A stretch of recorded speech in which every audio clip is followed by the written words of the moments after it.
Sabadi. Mesdames et messieurs, bonsoir. Bienvenue dans cette nouvelle édition en français de la TNN. Nous sommes mardi le 29 décembre 2015. Commençons tout de suite par le Premier ministre de la RDP Lao, reçoit une délégation japonaise. Le Premier ministre Thongsin Thamavong a reçu le 28 décembre M. Keiichi Ichii, ministre du Terrain, des Transports et du Tourisme du Japon, à l'occasion de sa visite au Laos. Les deux parties ont fait le bilan de la coopération bilatérale et discuté des futures orientations et plans de coopération, notamment en matière de soutien au développement socio-économique du Laos, sous forme d'aide publique au développement du Japon.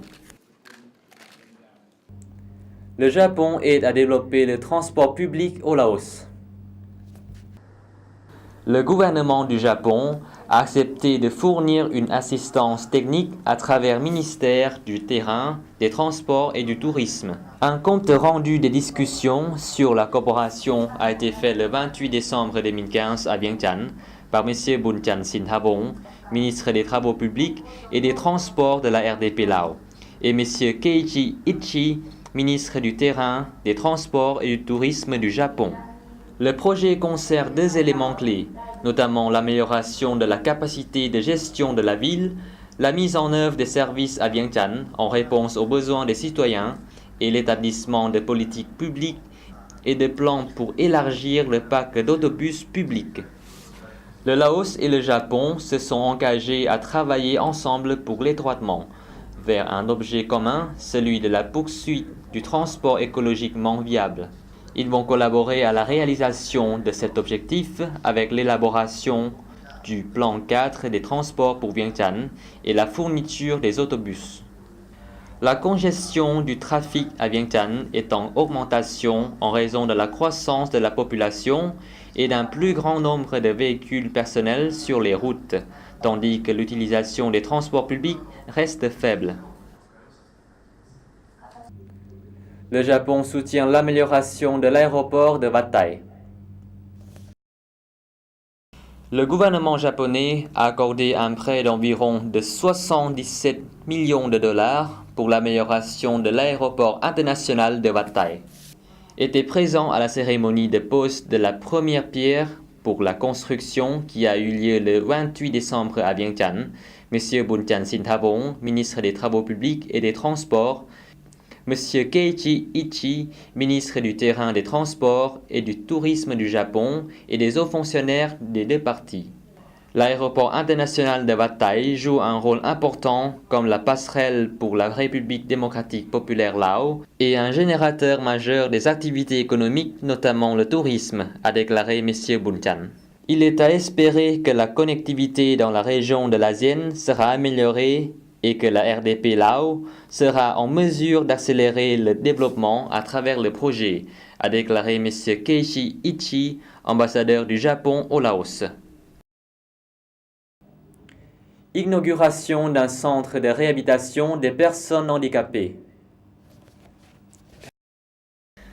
Un nouveau centre d'orthopédie et réanimation fonctionnelle a été inauguré le 26 décembre dans le village de Nama, district de Dulakom, province de Vientiane.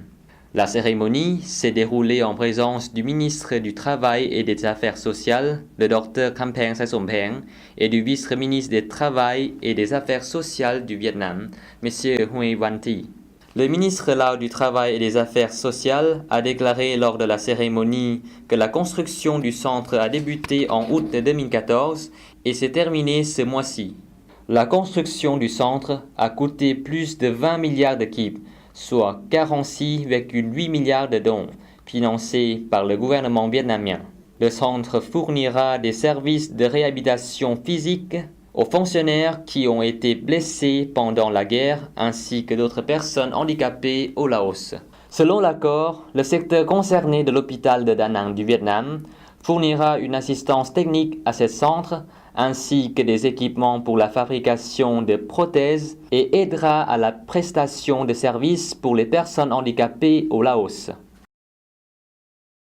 Suite de l'actualité nationale en bref et en images.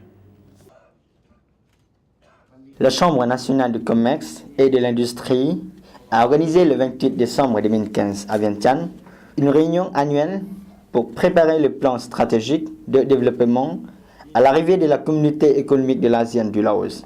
Elle a été présidée par M. Sioswat Thilavong, président de la Chambre nationale du commerce et de l'industrie, en présence des représentants de la Chambre du commerce et de l'industrie de la capitale et des provinces. Au cours de cette réunion, les participants ont entendu l'évaluation de la mise en application du plan stratégique de la Chambre nationale du commerce et de l'industrie en 2009 et les préparations du plan stratégique de 2016 à 2020 et 2016 à 2030.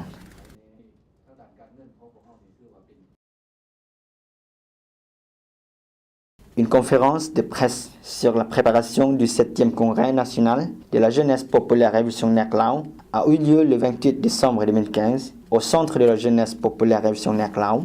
Au cours de cette conférence, le Dr Santanu Thamavong, secrétaire adjoint de la jeunesse populaire révolutionnaire Lao, a déclaré que le 7e congrès du comité exécutif de la jeunesse populaire révolutionnaire Lao sera organisé les 30 et 31 décembre de cette année. M. Santanu a ajouté que cet événement est important car il se déroule dans la période d'ouverture et d'intégration internationale.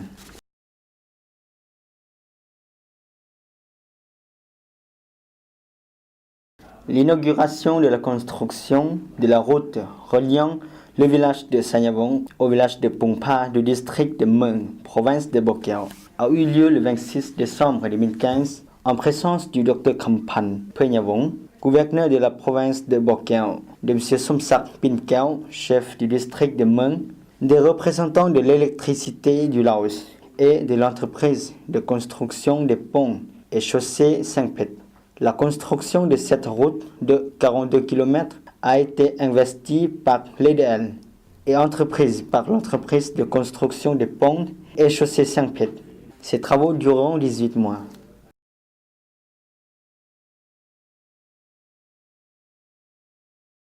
La semaine dernière, plusieurs secteurs contribuaient aux activités de réduction de la pauvreté au poste sanitaire de Taiyang et à l'école de Donsat du district de Tumlan, province de Salavan. À cette occasion, des couvertures, des vêtements, des équipements scolaires et des médicaments ont été distribués à la population locale.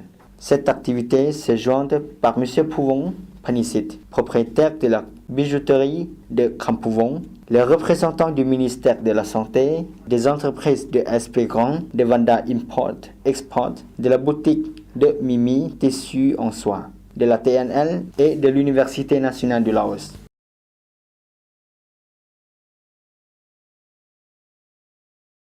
Selon M. Vandi Bunyamon, chef adjoint de l'Organisation de développement de la gestion urbaine du district de Pek de la province de Siêng-Khoang, a déclaré que pour se préparer aux 11e Jeux nationaux en 2017 à la province de Siêng-Khoang, les autorités de cette province ont planifié de construire un parc au bassin Nam Ngam du district de Pek pour un montant de 135 milliards de kip. Ce projet de construction a débuté en 2013 et sera achevé en 2017. Au Laos, Luang Prabang se refait une beauté. Reportage. La province de Luang Prabang dépensera environ 6 milliards de kip afin d'améliorer ses attractions touristiques en prévision d'un nombre croissant de visiteurs lorsque la communauté économique de l'ASEAN entrera en vigueur en 2016. Quelques 2,5 milliards de kip seront destinés à mettre à niveau les sites touristiques dans ce site du patrimoine mondial. 1,2 milliard seront dédiés à l'amélioration des installations dans les grottes. 1,5 milliard seront consacrés à la mise à niveau du sommet du cône de Pukun et de la cascade de Conseil. Et 550 millions seront utilisés pour améliorer les équipements touristiques des districts de Ngoy et Namba. Le gouverneur de Luang Prabang a déclaré que les autorités provinciales accorderont également une somme pour financer le développement des infrastructures de base en fonction du plan de relance de la croissance socio-économique. Ce travail comprendra l'amélioration des routes, la modernisation de l'aéroport, la prestation des services d'information, tout en stimulant la production d'électricité et l'approvisionnement en eau. Des cliniques, des hôtels, des restaurants, un golf et un nouvel hôpital sont également prévus. Les développements devront également inclure la préservation du site de patrimoine mondial qui devrait attirer encore davantage de touristes. Le gouverneur a en outre rappelé que la province envisage de se développer dans le marché de l'écotourisme par la promotion de ses nombreux et beaux domaines naturels.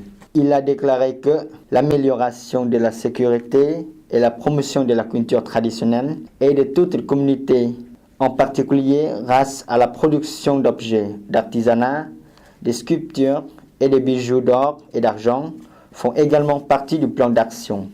Afin de répondre à la forte augmentation prévue du nombre de touristes, dès la création de la communauté économique de l'ASEAN en 2016, le gouverneur de Luang Prabang a souligné que la province envisage aussi de construire plus de routes et de ponts, d'élargir l'aéroport pour accueillir des avions gros porteurs.